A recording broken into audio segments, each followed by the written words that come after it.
छो त थोरो असांजो टेम आहे हिते, अनकरीब इहो टेम ख़तमु थियण वारो आहे। साईं क़बर जे अंदरि दाख़िलु थियण वारा आहियूं। जीअं ॿियनि खे गुसुल अचे थो, सुभाणे मूंखे बि ईअं गुसुल ॾिनो वेंदो। माइटनि खे जेको मां कफ़न ॾिनो आहे, सुभाणे मूंखे बि ईअं कफ़न पारायो वेंदो। माइटनि खे क़बर जे अंदरि दाख़िलु करे आयासीं, इन खां बाद में मूंखे बि क़बर जे अंदरि लहिणो पवंदो। त हाणे साईं इहे जेको आहे न, इन क़बर में वञण खां पहिरियां पहिरियां अहिड़ा अमाल कयो जीअं असांजी क़बर जेकी आहे बहितरीनु बणिजी वञे।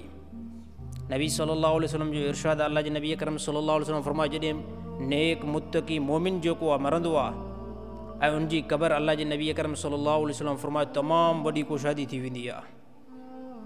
क़बर तमामु वॾी कुशादी थी वेंदी आहे। उन क़बर जे अंदरि जेको आहे गुल रखिया वेंदा आहिनि ऐं हिनखे चयो वेंदो हाणे तूं आराम कर, यौम महशर में जेको आहे तोखे उथारियो वेंदो। ऐं अहिड़ी तरह नबी सल्लल्लाहु अलैहि वसल्लम फरमायो फासिका फाजिरा काफ़रा क़बर में जीअं जो ईंदो आहे न, इन खां बाद में क़बर अल्लाह जे नबी अकरम सल्लल्लाहु अलैहि वसल्लम फरमायो तंग थी वेंदी आहे। हा साईं क़बर जेकी आहे तंग थी वेंदी आहे। क़बर जेकी आहे इन जे लाइ हिकु मुसीबत वारी जॻह हूंदी आहे ऐं बिल्कुलु जेको आहे न फासिक फाजिर जे लाइ, गुनाहगार जे लाइ, काफ़िर जे लाइ क़बर जे अंदरि तमामु वॾी हिकु अंधेरी हूंदी आहे। दुनिया जे अंदरि राति जो कमरे में बल्ब न ॿरे केतिरी मुश्किल थींदी आहे, केतिरी परेशानी थींदी आहे। ऐं क़बर में असांखे रखी ईंदा साईं, उते कोई भाउ न हूंदो, घरवारी बि न आहे, औलाद बि न आहे ऐं अहिड़ी तरह पीउ माउ बि न आहे। तव्हां इंसाननि खे अकेलो हुन क़बर जे अंदरि लहिणो आहे ऐं अल्लाह रब्बुल इज़्ज़त याॾो तव्हांखे बीहणो आहे। त क़बर खां पहिरियां पहिरियां, मरण खां पहिरियां पहिरियां पंहिंजी क़बर खे जेको आहे बहितरीनु बणायो। ऐं क़बर साईं कीअं बहितरीनु बणिबी? नबी सल्लल्लाहु अलैहि वसल्लम जंहिं शइ जो हुकुम कयो आहे उन ते लब्बैक चवण वारा थी वञो। जंहिं शइ खां अल्लाह रब्बुल इज़्ज़त रोकियो आहे उनखां रुकिजी वञो, तव्हांजी क़बर ज़बरदस्त थी वेंदी। हा साईं क़बर पोइ बहितर थी वेंदी। नबी सल्लल्लाहु अलैहि वसल्लम फरमायो क़बर या त जहन्नम जे बाग़नि में हिकिड़ो बाग़ आहे। अल्लाह जे नबी फरमायो क़बर या त जन्नत जे बाग़नि मां हिकिड़ो बाग़ आहे, या अल्लाह जे नबी अकरम सल्लल्लाहु अलैहि वसल्लम फरमायो जहन्नम जे खॾनि मां हिकिड़ो खॾो अथव। ईअं न ॾिसंदा को क़बर खे, इन जे अंदरि मुख़्तलिफ़ जेको आहे कैफ़ियतूं आहिनि। इन जे अंदरि मुख़्तलिफ़ जेको आहे माण्हू सां अमाल ऐं बर्ताव कयो वेंदो आहे। उस्मान रज़ी अल्लाह ताला न तमामु घणो क़बर खे ॾिसी करे रोअंदा हुया। क़बर खे ॾिसी करे तमामु घणो रोअंदा हुया। क़बर जी ख़बर ॿुधी करे तमामु घणो रोअंदा हुया। कंहिं सहाबनि पुछियो की एतिरो तव्हां जेको आहे जहन्नम जे तज़किरे ते नथा रो जेतिरो क़बर जे? त उस्मान रज़ी अल्लाह ताला अनो फरमायो त अल्लाह जे नबी फरमायो इंसाननि जी मंज़िलनि मां, इंसान जे आख़िरत जी मंज़िलनि मां सभ खां पहिरियां पहिरीं जेकी मंज़िल आहे उहा इंसान जी क़बर आहे। जेको इंसानु हिते जेको आहे पास थो थी वञे, बाक़ाया सभिनी जेको मंज़िल में पास थींदो वेंदो। ऐं जेको हिते फासी थो पए साईं, उहो यकीन जेको अॻिते फासंदो वेंदो ऐं हुन जे लाइ मुसीबत जेकी अॻिते यकीन थींदी वेंदी। हितां जेको क़बर जे अज़ाब खां अल्लाह जे नबी करम सल्लल्लाहु अलैहि वसल्लम उम्मत खे तमामु घणो ॾियायो आहे। ए उम्मत क़बर खां जेको आहे न, क़बर जे बारे में अल्लाह खां पनाह घुरंदा कयो। ईसा अलैहिस्सलाम जो साईं मौजज़ो हुयो न, ईसा अलैहिस्सलाम जो इहो मौजज़ो हो त मुर्दनि खे ज़िंदा कंदा हुया। त क़ौम वारनि चयो त साईं तव्हां उन्हनि खे ज़िंदा कयो था जेके नवां जेको मरी था वञनि, तव्हां पुराणी क़बर खे कंहिंखे जेको आहे ज़िंदा करे ॾेखारियो जेके पुराणा मरी विया आहिनि। त ईसा अलैहिस्सलाम फरमायो मुंहिंजे लाइ बराबरि आहे, भले पुराणी क़बर ते मूंखे वठी हलो, मां उन्हनि खे बि जेको आहे अल्लाह जे अमर सां ज़िंदा करे ॾेखारींदुमि।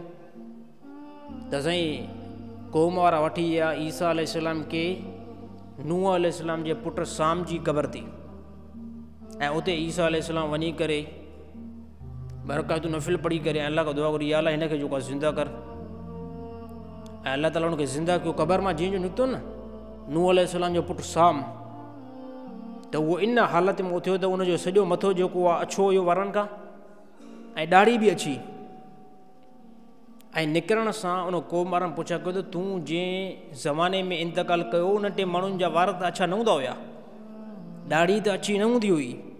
चई हक़ीक़त आहे असांजे ज़माने में अछा वार अछी ॾाढ़ी मूंखे न हुया, बल्कि हाणे हिन टाइम जंहिं टाइम मूंखे सॾु कयो हुयो न त उथी जेको अल्लाह जे अमर सां उथी बि मां ईअं सम्झुमि को क़यामत क़ाइमु थी वई आहे।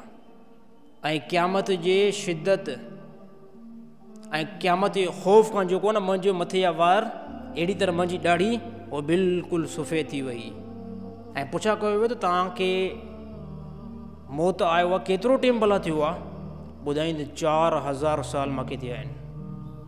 नूह अलैहिस्सलाम जो पुटु छा फरमायो? मूंखे 4000 साल थिया आहिनि जो मां हिन क़बर में अंदरि आयो आहियां, मूंखे मौत आयो आहे 4000। चए भला तूं कैफ़ियत कीअं पंहिंजी मथां सम्झे थो मौत जी? चए 4000 साल गुज़री विया आहिनि, मौत जी तकलीफ़ अञा सीने में महसूसु थो कयां।